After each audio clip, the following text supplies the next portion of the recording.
So I don't know if I'm going to be able to go live very long today or at all. If it screws up, what I'm going to do is I'm just going to go out and do a video again. I hope not, because I really want to talk to you guys about this. This has not been an easy time for me. I'm having something of a difficult thing. So I want to talk about it just a little bit. First, let me explain who I am. If you don't know me, I'm Suzanne Tidkemeyer. I used to write for Pathos for 10 years, a column called No Longer Quivering. I wrote about the fundamentalist church, the evangelical churches, the quiverful non-denominational churches for a long time. I'm getting ready to release a book as well.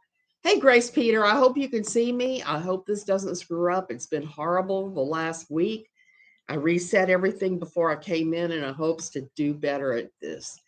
These are all my opinions. Don't believe anybody I'm going to talk about here, but how can you? Because I'm not going to be talking about anybody that is actually online, I don't think. I don't think so. I don't know about you guys, but for me, last 9 or 10 weeks, it's just been hell. I know it's not everybody is having mental health struggles. I am. I'm not going to even lie about it. The difference between myself and the way now I am and how I used to be before is I'll go and get therapy now, which is what I've been trying to do. What happened for me is I bumped up against a reality. My mother, Lord bless her, is driving every relative in Louisiana insane. So they were pretty much demanding 6 or 8 weeks ago that I come take care of this. So I had to buy tickets and I had to go down, and the time leading up to it was really hard for me because I've not had the greatest relationship with my mother through the years. And that's been really hard. And it's led me to think a lot about the roles of mothers and daughters and that sort of thing. The thing with my mother is we're just chalk and cheese. We always have been. There's nothing wrong with us being different from each other. In fact, I think it's almost kind of expected these days. From the time I was very young, I was an artist. At least I was trying to be. My mother used to complain that I would get into my diaper rash cream and draw on the walls with it, with finger paint. She would say I would do things like that.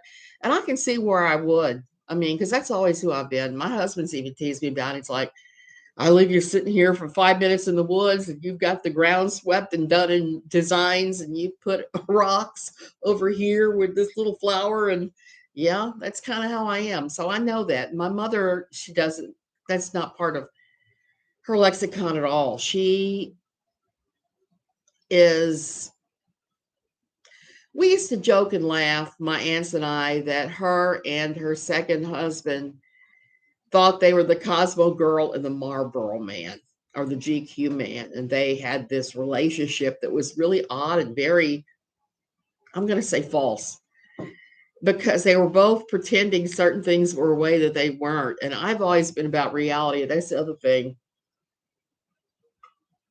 Even though I'm talking crap about my mother right now, it's just crap that we're just different. We always have been. So when all the relatives who know she struggles and is known about her struggles all started saying, you got to come take care of this. I was kind of like, what am I supposed to do? The reality is she needs to go into a nursing home. The reality is she's never going to agree to do that. And she's not bad enough or anybody could force her to do it. And that's what I thought before I went. That's what I'm even more concerned with since. And I keep getting distracted by the hummingbirds. They're circling my grapefruit tree here like they're expecting to find flowers. So I'm getting very distracted of all things. So I haven't been sleeping well. I haven't been feeling right. I've been hither and yon talking to relatives every single day, including now, still saying, hey, we can't force this. We can't prove that she's incompetent. we kind of have to let her do the thing she's going to do and just leave her alone and let her work out. Because if she is needing to go in, eventually it is going to come out to somebody. Somebody is going to notice this, somebody with power. We don't have the power to do this. So it's been a really hard season for me in a lot of ways. So I make sure that not only do I check in with my mental health people, I look for the little blessings in life. I know this is going to sound really weird, but sometimes when I'm really struggling, I'll say, Lord, I just need to know you're out there somewhere and you're listening to my prayers. I need to know this. If you could just throw me a sign. And the sign I always ask for is this. Say, just throw a coin in my path somewhere. And if I see it, I'll know. My husband can tell you, I've found more and more of these through the years we've been living here. And almost every time it's me asking God just to confirm that he's there, that he's listening. This is my latest one. The other day I picked up in Costco when I was praying the same prayer. And lo and behold, this is worth less than a penny. As big as it is, it feels like mad money. It feels like not real money, like fake money. It's worth about a penny. It's a 10 colony piece. I got a pile of these things. So I wanted to ask, what do you guys do when you have those times? Everybody has them. Everyone has these bad times where they go through and they're looking at everything about their lives and going, well, maybe I need to redo this. Maybe I need to rethink this. How do I get to the other side? So that's where I am now. I'm struggling to get to the other side with this. Asking for coins. Trying to talk to my mother to get her to see where the rest of us are coming from, rather unsuccessfully, I might add. She's not listening to me, but we have always, like I said, we've always had kind of an up and down relationship because we're two completely different people, temperamental wise and everywhere else. I only got to spend a grand total of 4 hours with her when I was on my trip. And it was not by my choice. My calendar was clean. It was by her choice. She only wanted to spend this short little tiny amount of time with me. Now she's pressured me to go back to Louisiana and spend a longer piece of time with her. And I'm not sure how I quite feel about that yet. So anyway, enough whining about my mother and her need to go in a nursing home when she's pretty much refusing it. And I got to tell you something. As tired as I feel right now with all the traveling, the going back and forth, getting back here and dealing with the lady that has the enormous crush on my husband, throwing me under the bus yet again, telling him, well, your wife should be doing this and that and the other. And then the coming book launch, which I pushed back a month because of all of this. One of the things that's happened is I've had a ton of Fundy Town guys show up. I mean, I knew this would happen the second I went back to using my real name on almost all my social media. Sure enough, they've showed up. And they're trying to tell me where I'm wrong. And if I ever wanted or needed to be told I'm wrong, it's not right now. So I'm using the block button judiciously to get past these guys. These guys are being ridiculous. One of them tried to get me to come onto Reddit where supposedly there's a thread about me. I had to laugh. It's like, that is an important life lesson I want to talk about today. Other people's opinions of you aren't any of your business. They're literally not your business at all, unless it's somebody attacking you in a business type situation where you have to defend your business or your business acumen or whatever. But normally, I've learned one of the big things I've learned through life is I don't really care what anybody else thinks about me. Their opinion of me is their opinion. If it's a good opinion, great. If it's a bad opinion, great. It's their opinion. So don't ever fall in the trap of trying to make everybody like you, because guess what? You're going to fail. There's just going to be those people that don't like you for whatever reason. And if you can smile and go, okay, great, thank you, and walk away, that is worth a lot. That is worth a lot. It'll buy you a lot of peace in your daily life. particularly if you can release those people and say, Dear Heavenly Father, I pray for them. I pray you bless them overwhelmingly. It works. So, where was I? Coins and songs and everything else. There's a couple songs I listen to frequently too when I'm in these moods that I've been listening to and repeat. But I have one thing I'm definitely going to do today. I am going to quilt. I've got all the fabric that I could ever want that I bought on my trip. And I am going to quilt. It's a day where my neighbors are burning their leaves. I can't go outside because of the smoke.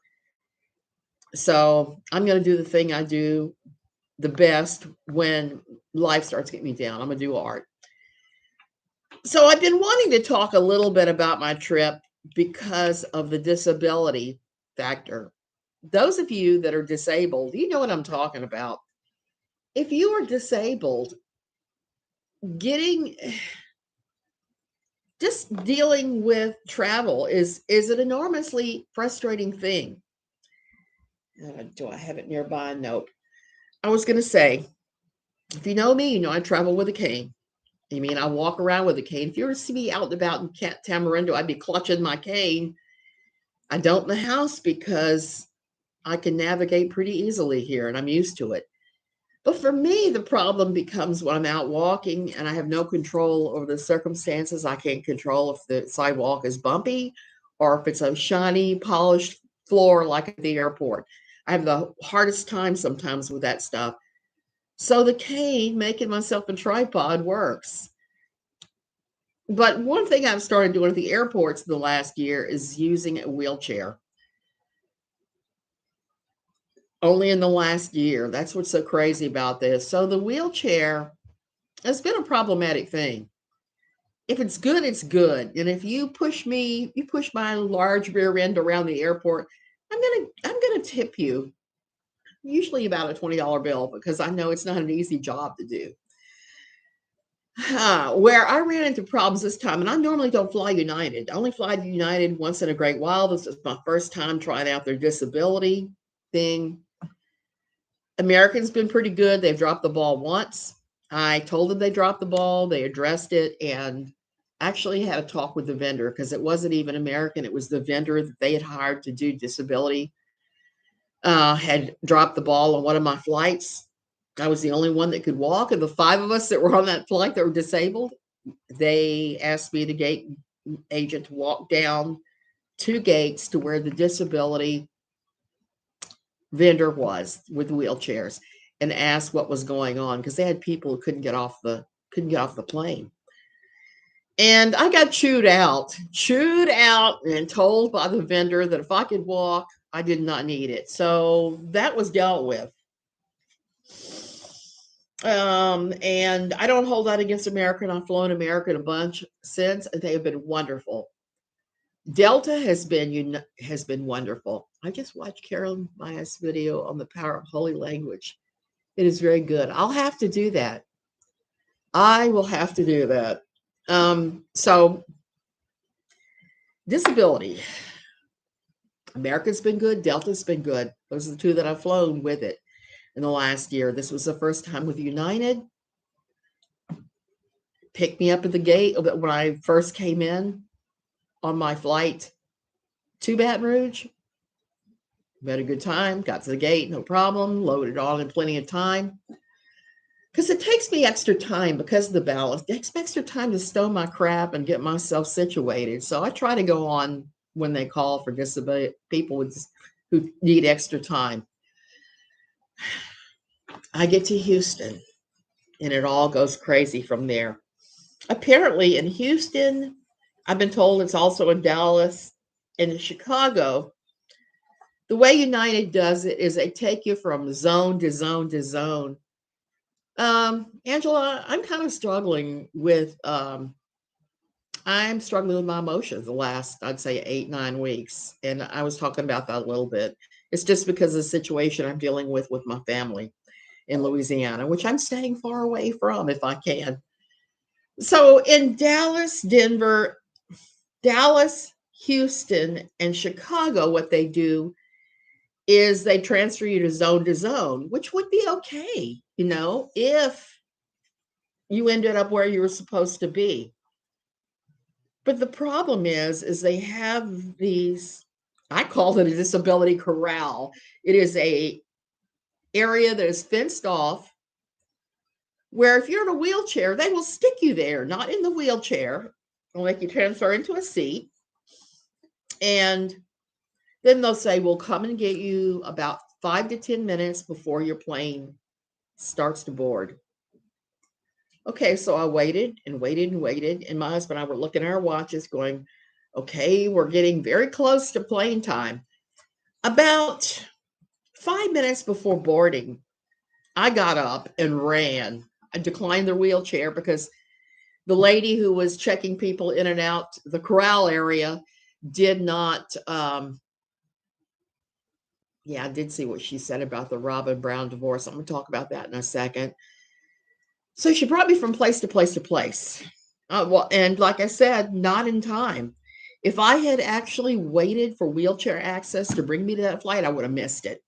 There were a couple other people on that flight that were in wheelchairs that ended up barely getting there in time for final boarding. I walked. Fortunately, it wasn't a very long walk, so I was able to handle it just fine, and I got on the plane just fine.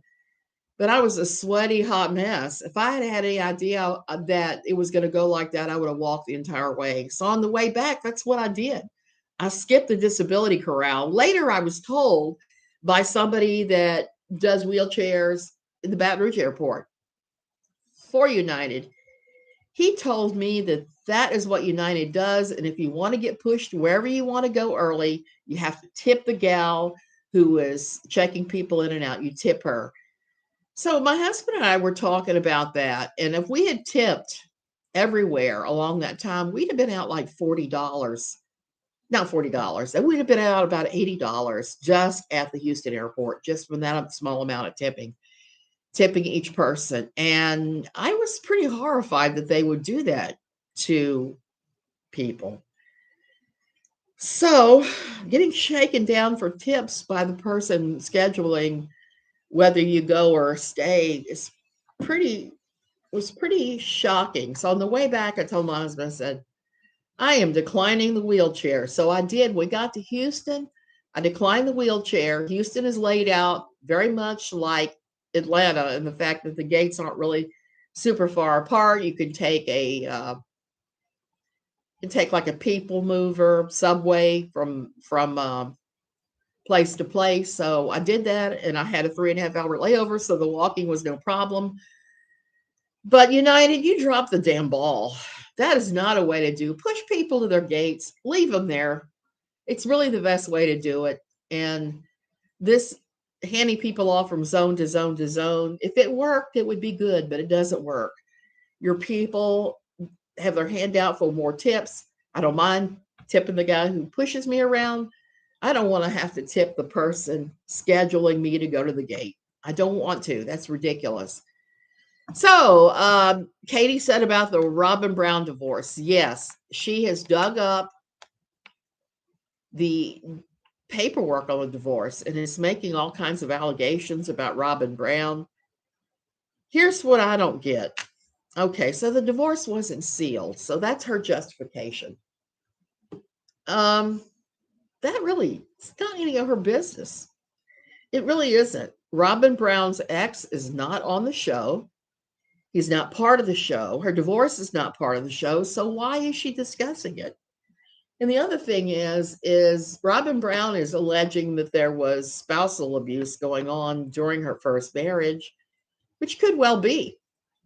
And by this being discussed now, it gives at least some possibility that that's going to happen again, not with Robin and squirrely little guy she's married to. I can't think of his name right now. But the ex could come back and abuse her again. I just can't understand anybody that deliberately puts other people in harm's way. I don't get that. I don't get it at all. Yesterday, I had to deal with somebody telling me, well, she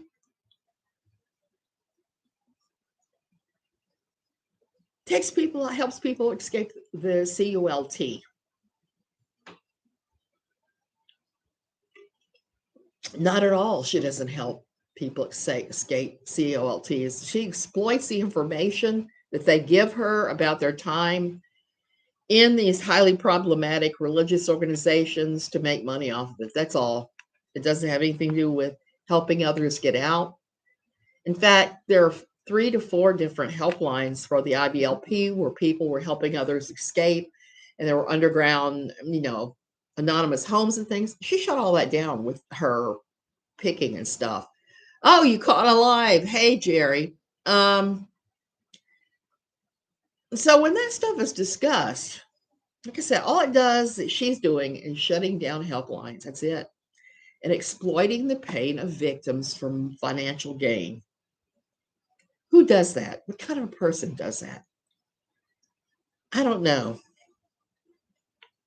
I don't know at all. And I've been laughing a little bit and talking to some of my friends and my husband about that and the whole Michelle Sabate thing, where she brought that woman into our communities. And so I'm not a big fan of any of that. So I told this person yesterday, it's like, I'm sorry you believe that she helps people leave CULTs. But the reality is, and I listed all the stuff that I'm talking about here, and I just, for the life of me, cannot understand how anybody who is possibly a victim would ever disclose to her anything, because she's not helpful. She's just exploitive.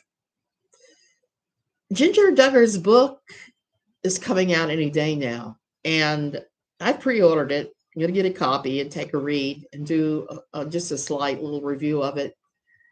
I'm curious about it. Now, I know that somebody is making hay where the sun is shining over the interviews and things. I haven't been able to catch all the interviews because some of them are on ABC and I don't get ABC here. And it's blocked on YouTube. So because ABC is not available in Latin America, I can't even see the stuff on YouTube. So I can't even comment on any of that. But I'm curious to see about her journey. I mean, she's on a deconversion journey, whether she'll admit it or not. And it could go any number of ways. She may stay and stop there with John MacArthur, who's not much less toxic than Bill Gothard of the IBLP. It's a very similar theology. There are some things that are identical, or whether she continues on. I think her husband, Jeremy, is going to be resistant to any further change. The one that I'm the most interested in of the Duggar children is Jill. Jill has really paid the hard price. And her husband has been instrumental in helping her deconvert. Now, that's another deconversion story that is not too far along the track. And I think we're going to see a lot more happen and her come along that a lot more as time goes on, because that's what happens with deconversion. Once you pull that first thread, it's really hard to keep the pattern. It just is. And sometimes what happens is you build back better with a different pattern that makes more sense. It took me a lot of years before I even go back to church or consider having any kind of a relationship with the divine. You're watching the Alex Murdaugh trial. I haven't been able to see that, but again, it's one of those things. True crime is kind of tricky. Why do I say that? Because I wrote a series of articles for Pathos, 27 articles about the Carol Ann Cole case. It was a cold murder case from Louisiana over 40 years ago. And some of the ladies who had been incarcerated, and I'm going to say incarcerated because it is an imprisonment, it's not being a resident of a treatment facility. They were incarcerated at New Bethany, wanted me to take a look at it, and I did. And I came to a couple of conclusions about what happened to Carol Ann Cole that don't fit anything that law enforcement has been saying. And once I started doing YouTube, I saw a few true crime YouTubers cover the Carol Ann Cole case, who came to conclusions that aren't even the evidence doesn't even speak to. They came to conclusions that were spoon-fed to them by the Bossier Parish Sheriff's Office. One of them even went so far as to say that the murder weapon had been found, and the murder weapon has never been found in that case. And they're promoting these things as true that are untrue altogether. And that always bothers me about true crime, which is another reason why I will never be doing true crime here. I may do the occasional weird case, and one day I will do the Carol Ann Cole case. But when I started going back through my Carol Ann Cole case paperwork and looking at the articles and rewriting with possibility of doing a book, I came up with a different theory of the murder. Hey, Angelique. I believe that she was murdered because they were trying to traffic her. Since the time that I wrote those articles and now, a lot has come out about the IBL, not the IBLP, the IFB, the Independent Fundamentalist Baptists, and the troubled teen homes. A lot of times those girls were sex trafficked, particularly in the homes like New Bethany, and it was near Bossier. Bossier and the Shreveport area is a major north, south, east, west corridor. That's where two interstates that go in those directions cross. It's a major crossroads. And there's a lot of evidence that there's been a fair amount of sex trafficking that has taken place around that juncture. So I think that what happened to her is that they were trying to traffic her and something went haywire and she died. Or maybe somebody trafficking her killed her. And I still believe that the origins of her murder, the seed for it was planted in New Bethany. There's just too much evidence that I don't believe is a coincidence. And the person that Bossier has been trying to claim is the murderer, well, they've died. So it's awful convenient for them. And you got to remember, this is also a place that originally decided that, oh, what is that guy's name? There was somebody who was claiming to be a mass murderer back in the early 80s, claimed to have killed hundreds of girls. Turned out he had killed a mere two. I can't think of the guy's name because I wasn't planning on talking about this. So I reviewed my notes. He claimed to have killed Carol Ann Cole. Bossier believed him, tried to put him on trial. Even as it came out, he had been incarcerated in Florida at the time of her death. So there's absolutely no way he could have killed her. Hey, Maritza, how are you doing today? So you guys have heard my ranting this morning. Everything from mental health on to disability to now Carol Ann Cole and trafficking of young women. I'm still not done with this subject of these IFB troubled teen homes.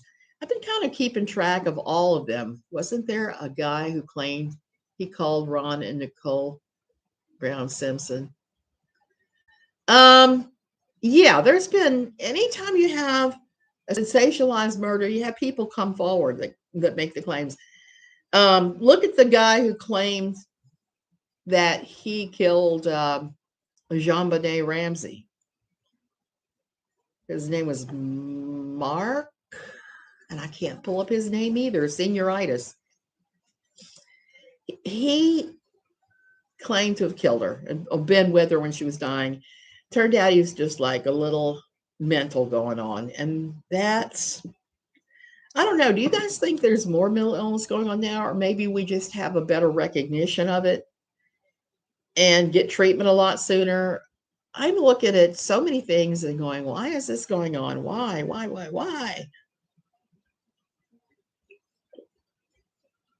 Do you know that we've had like 40 mass shootings since the beginning of the year, and we're not even out of the month of January yet? I'm just kind of flabbergasted that anybody thinks the best way to resolve any kind of problem is by taking a gun and killing people. I don't get it.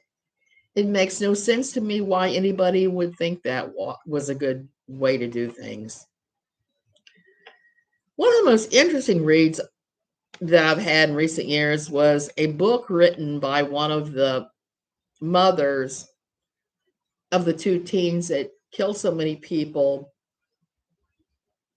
in Colorado at the high school.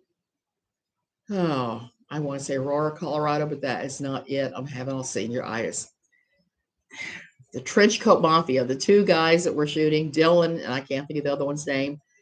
She wrote a book about having raised her son. She was a psychologist, I believe, and not knowing that her son was building a bomb in his bedroom and things like that. And it's really hard to read that and see how there was any clue to her that her child was having those thoughts. I'm just wondering what's going on in our world, that more and more of this stuff is happening. It just, I get, yeah. So hopefully we'll figure that out one day and deal with it, because it's clearly one in a string of cries of help as far as I'm concerned. A lot of these guys, it comes out later, they had all kinds of problems for years. Wow, I really gone some strange places with that. So Angela is still here. I want to know, what did you think about KJ's take on Catholicism? I was really horrified that she would go that far with it and make all these claims about Catholicism. Every organized religion has some thing connected to it that of abuse. The Catholic Church is no different, but the things she was alleging don't even fit with the usual pattern of stuff. Offensive. Yes, I thought it was rather offensive myself. And I did a video where I talked about my own grown-up Catholic Episcopalian, because my father was Episcopalian, my mother was Catholic, and I bounced between the two. And my experience was nothing like hers. I've talked about it before. I knew a lot of really wonderful priests and nuns through my time. My mother was what I would call nominally Catholic, because she never went with me to the church. The times that I went, it was with my aunts. I was offended by it. I'm Catholic and never had any problems. Angela, awesome. Know I don't have any problems from having been raised that way. My only quibble with it during my time is I got sent to a home for a while, a Catholic school, a boarding school for like a semester, until I begged my parents to let me come home, said I would behave, because I was rather ill behaved at that point in my life. Skipping school, smoking pot, going off to concerts all the time. School was not a priority, and through it all, I managed to keep pretty good grades, I'd say. Even though I was skipping school, I actually had pretty good grades. But I was always something of a teacher's pet type up until that point. There was a favorite priest of mine who took his life because of lies told about him. I'm sorry to hear that. It does happen. Some people that just will throw others under the bus for God knows whatever reason. One of the most moving things, I've talked about this before, one of the most moving things I've ever took part in as far as faith was one time at a Toronto Airport Christian Fellowship conference. They had a thing where a Baptist minister got up and spoke about honoring each other, about honoring different religious practices and types of religions. And I saw the most moving thing. They had a ritual foot washing, and you would think, oh, that's just weird. The Baptist minister knelt and washed the feet of the Catholic priest that was there. I'd been sitting with him for a while, my aunt, because my aunt's highly Catholic. The Catholic knelt and washed the feet of the Lutheran, who knelt and washed the feet of the Jewish rabbi, and it just went on and on. It was just very moving, a unity. And I would like to see that kind of unity going on between faiths. And that's what's so weird about having written for 10 years about this odd little orphan of faith that is Quiverful, because it is kind of a weird little orphan. And it's the most cherry-picked religion under the sun, I think. When you start cherry picking, it really becomes weird. Angela, I got stories about Reverend Jimmy. Because from the time I was about 14 or so, we moved to Baton Rouge, my mother and I. And my father had lived there off and on for a long time himself. So he used to go to Jimmy Swaggart's. So he jumped from Episcopalian to Swaggart and Assemblies of God. He quit going for the dumbest reason I've ever heard. And I used to tease my father about it. He quit going because he was going with his girlfriend, and Swaggart said you couldn't wear pants if you were a woman and go to his church. And his girlfriend was offended. Now, granted, he was married at the time to my stepmother, and that's all kinds of wrong. But he wasn't upset for any other reason but that. And I thought that was a really strange reason to fall out with Swaggart when you're having an adulterous affair that your wife knows nothing about. I deeply loved my father, but he had a problem with infidelity. He just did his entire life. I don't know why. When he died, there was the stepmother, there was the girlfriend, and there was a mistress that all showed up at the funeral, which made it really weird. So that is another reason why I'm no longer living in Louisiana, because I am related to people that have some of the most awful actions under the sun. And I'm just like, my Catholic aunts, no, they're not anything like that. My Aunt Heap that goes into the Catholic Church, they go to Mass every single day. And I have to respect that. I don't know if I could do that, but they go every single day. So back to Swaggart. I'm going to embarrass myself by telling you the worst of my Jimmy Swaggart stories. And I've got them. I don't know, Angela. That was an interesting thing. That's an interesting thing. Jimmy Swaggart took down 2 banks in Louisiana, and damn near took down LNB, Louisiana National Bank, when all of his nonsense came out. And the thing is, my father called me about 6 months before all that happened and said, "You'll never guess who I saw and who they were with." And I was like, I don't know. Because he goes to Mardi Gras every year, sees celebrities like crazy down there. So I was thinking it was going to be some kind of Mardi Gras something he was going to tell me. Because he always had a hotel room there on the main parade routes every year. He'd go back and forth all the time for Mardi Gras. He should have lived in New Orleans full time again.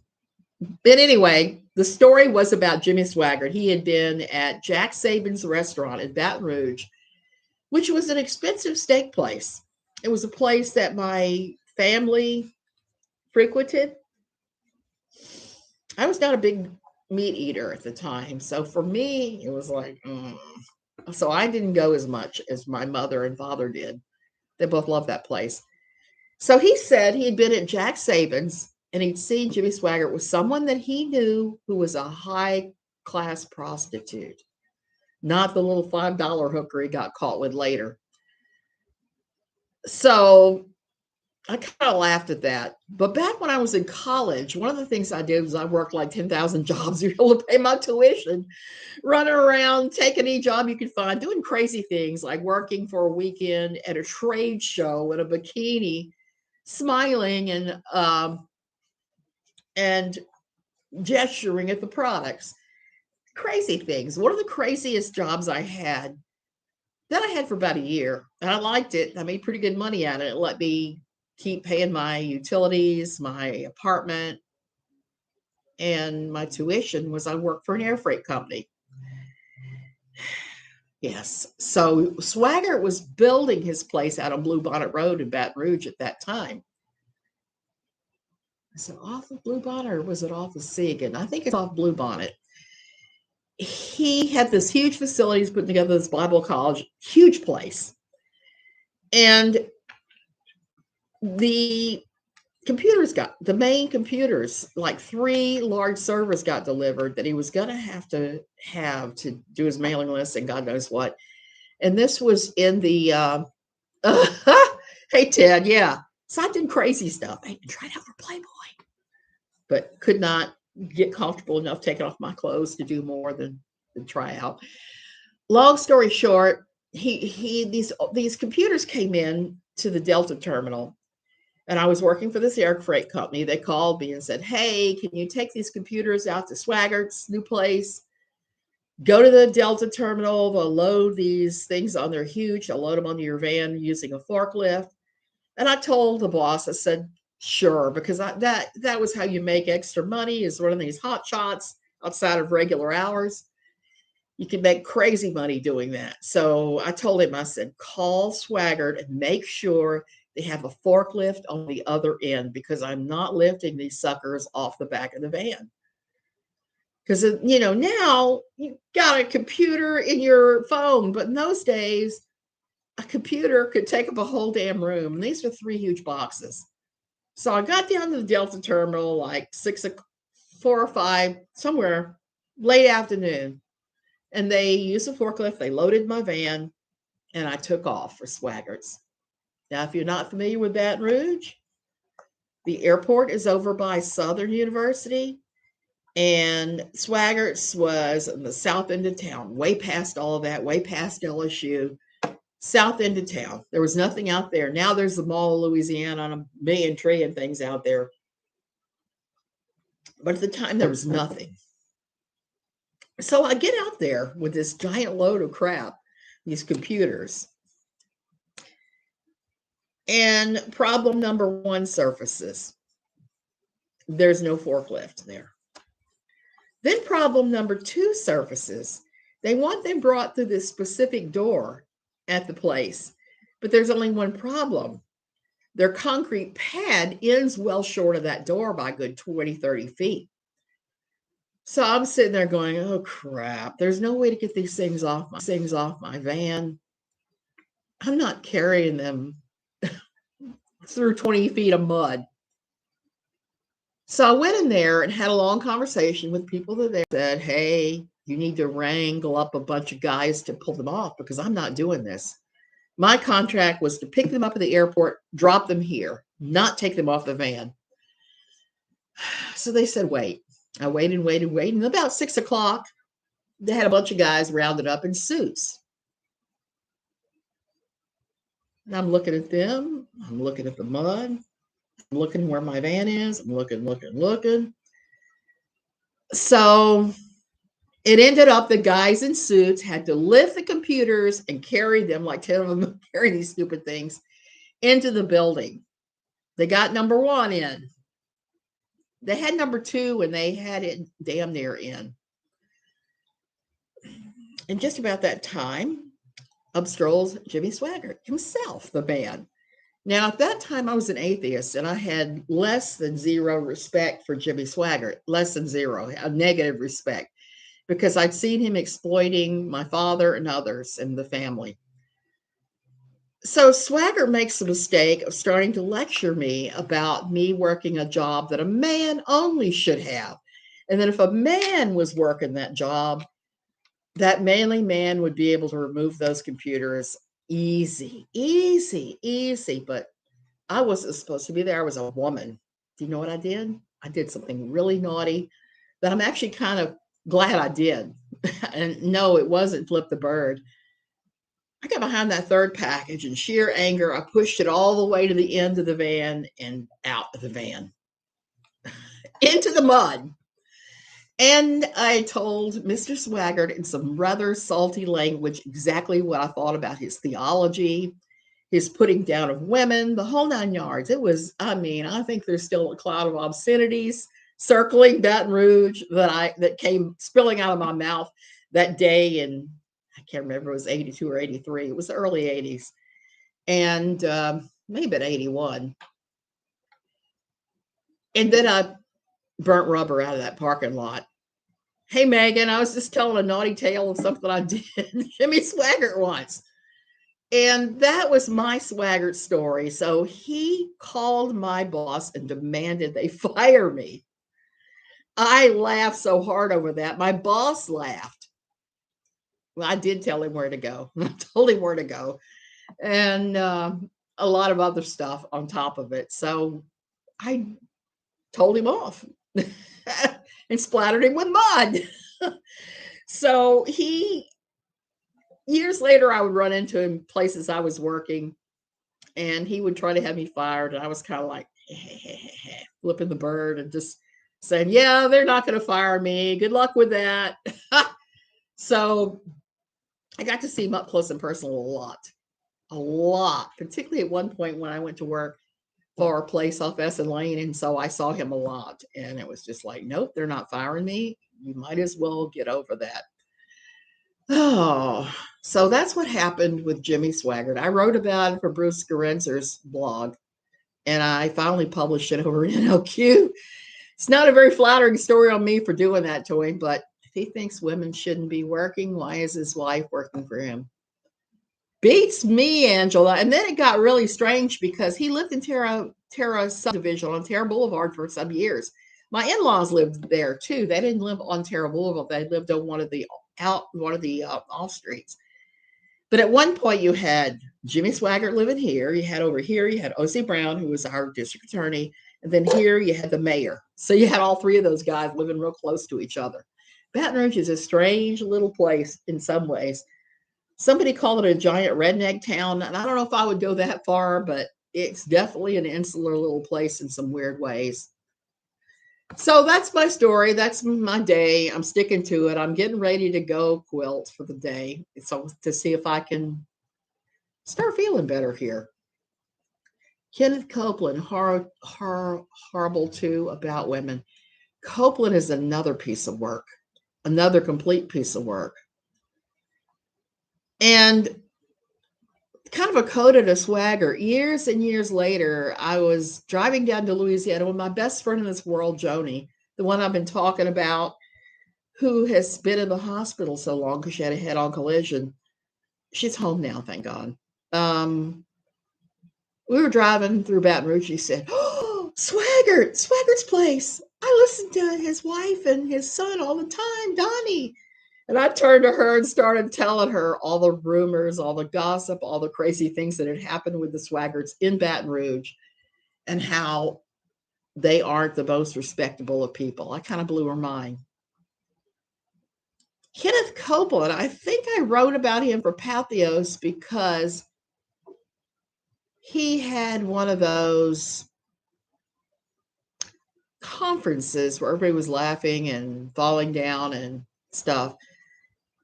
And some of the former people at my old church were just thrilled to pieces about that and wanting to have a Holy Ghost party. And I'm looking at the video again and again and again, and I'm not seeing anybody in any kind of authority falling down. None of the bodyguards, none of the worship team, and the one older woman in Amen Corner doing like this. What do you know about Joyce Meyer? I don't know much about Joyce. I've read a couple of her books. She's not a favorite of mine. She's a favorite of my mother because she dresses all fancy in her suits and she always has on jewelry and makeup. My mother is all about that. She always has been. That was the comedy. Comedy of coming to Louisiana and seeing her. At one point, she rushed up to me and started doing like this and said, "What kind of foundation are you using?" I said, "Coconut oil." I said, "Coconut oil is my life. I'm not wearing foundation, Mom." And I only had the most minimal amount of eye makeup on. So she loves Joyce Myers because of that, because Joyce Meyer wears business suits and jewelry. She wears pants all the time. Yeah, I've seen her wearing pants. Well, Joyce has kind of got some prosperity gospel things going on that are kind of problematic in some ways. I remember one time she gave a sermon about wanting a mink coat and how she was sure God was going to gift her with this mink coat. It's one thing to say, "God, hey, do you hear me? Do you hear me? Please let me find a coin so I know that you're there." That's one thing. But to say, "God, won't you give me a Mercedes Benz and a mink coat and a diamond necklace?"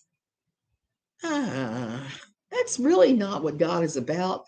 That's not what his kingdom is about. It has nothing to do with any of that. So I'm not a big fan of hers. And one of the reasons why is I went and saw her when she came to the Patriot Center at George Mason University, where my kids went to school. And I went to see her live with my friends and with my friend Joni and others.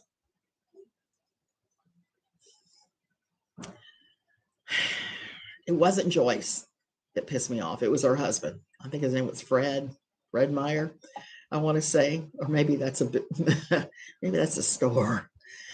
Anyway, her husband, it started off with a video her husband did, and it was like bald eagles and all kinds of crazy stuff. And it was this Christian exceptionalism, patriotism thing that we're seeing writ large. This was years and years before. And I actually told Jody, I said, that is dangerous. That is going to kill the church. And Dave Meyer. Yeah, Fred Meyer is the store. What I'm thinking of. Dave Meyer. Yeah. So he really turned me off then. And this was well before Christianity decided they were going to take over the world via taking over the government and employing the Seven Mountain Mandate, which I had just started to hear preached about around that same time. The Seven Mountain Mandate, which leads back to KJ, who said that that's what 7M stood for, without any real evidence of that. Now, I thought the same thing when I heard it. I got to say out myself too, besides KJ, because I thought when I heard them call the business 7M that they were doing the Seven Mountain Mandate or the Seven Mountains of Influence, that they were doing that was going to be their name. But according to Robert Shin, that's not what it's about at all. I'm going to, though, say that this is preached from the pulpit in Toronto. I heard it one time. Duncan Smith preached it. And I've seen that squirrely little guy that came up with it preach it more than once himself at different conferences. Seven sons of, oh yeah, I've heard it called that too, several different things. I came close to joining the Mormon church during lockdown. I woke up and didn't join, thank God. I came close to joining one time too, but it was right before I joined the church, our Quiverful church. Right before that, they got me right down to the last bit, and before I joined the church, our Quiverful church. Right before that, they got me right down to the last bit, and I just could not. This is going to be funny. I couldn't give up coffee. Any religion that tells me I can't have coffee is going to fail for me, because I have to have my coffee. I grew up drinking coffee. I grew up in South Louisiana, where coffee is a religion. I live now in a place where coffee is routinely raised and sold super cheap. I love it. So I'm not giving up coffee. Maybe if I heard directly from God, hey, you got to give up coffee, I would do it. But that would probably be about the only one. Oh, the only one. That'd be the only way I'd do it. And Angela, when I lived still in the United States and it was winter, I drank tea all the time. So I'm with you there. I can't do that. I cannot. Now, a lot of the other things they believe in doing, I could have done no problem. The not drinking. I can't drink because I'm on blood pressure meds. And the minute that I drink on blood pressure meds, my blood pressure shoots to the roof. So I can't even have the occasional glass of wine. And I like wine. And I like a beer if I've been out there working in the yard, if I've been pushing the lawnmower. But no beer, no wine any longer, which I've not found that to be as much of a struggle as I thought it was going to be. So the Mormon church, they're very persuasive in what they do and how they do it. I got to admit that. And it's been funny watching them embrace things that were like the Book of Mormon's, other things.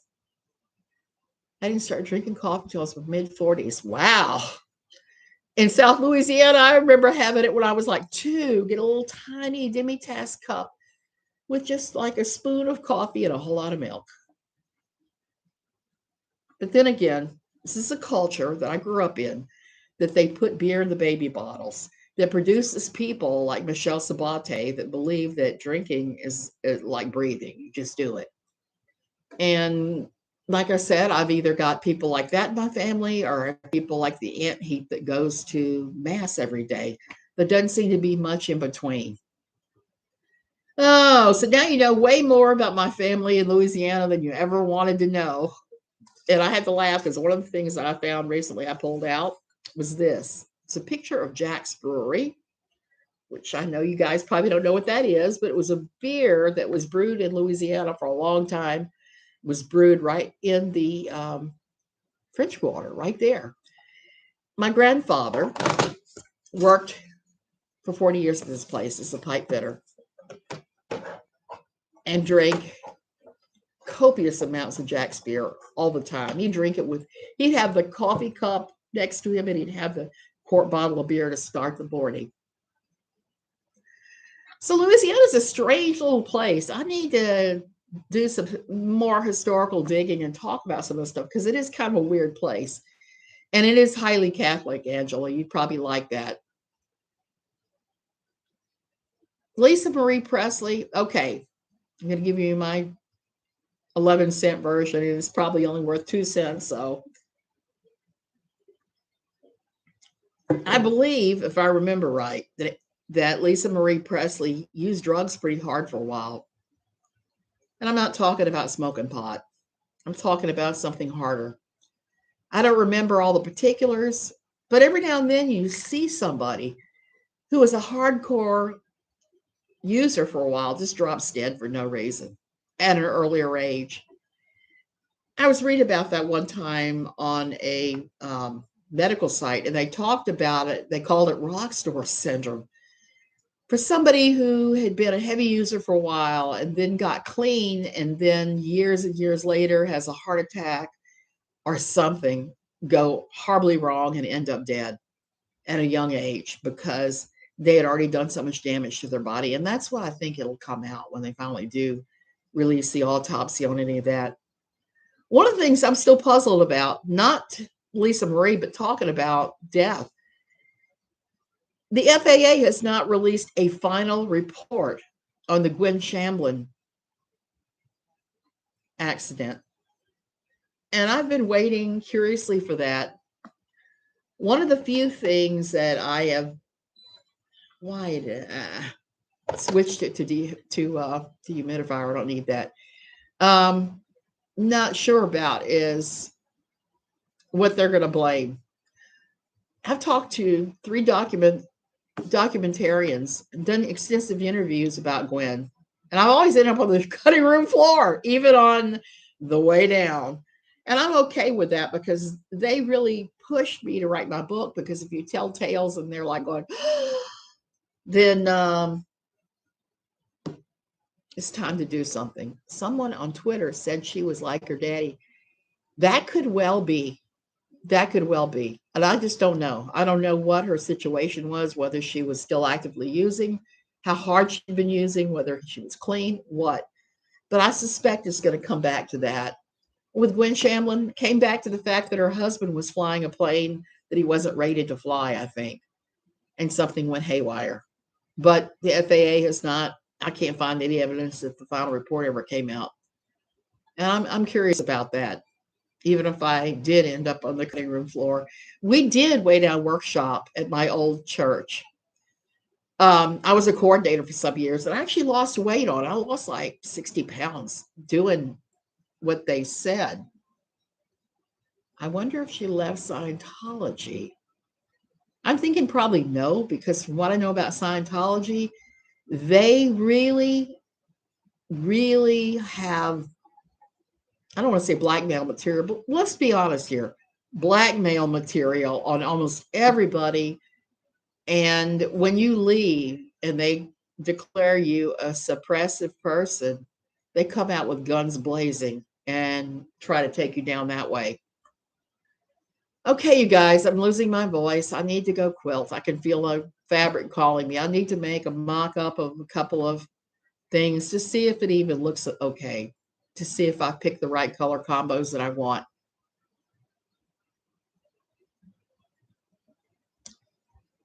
So I'm not sure with any of this, but it's all very interesting. Keep your eyes peeled.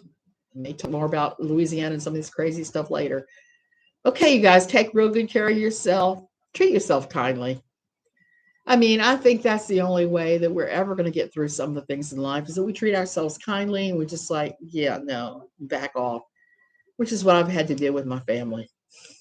Sad to say, sad to say, my poor mother want me to turn around and come right back there, which I could financially do, but I don't want to fly again anytime soon. This last experience was not fun.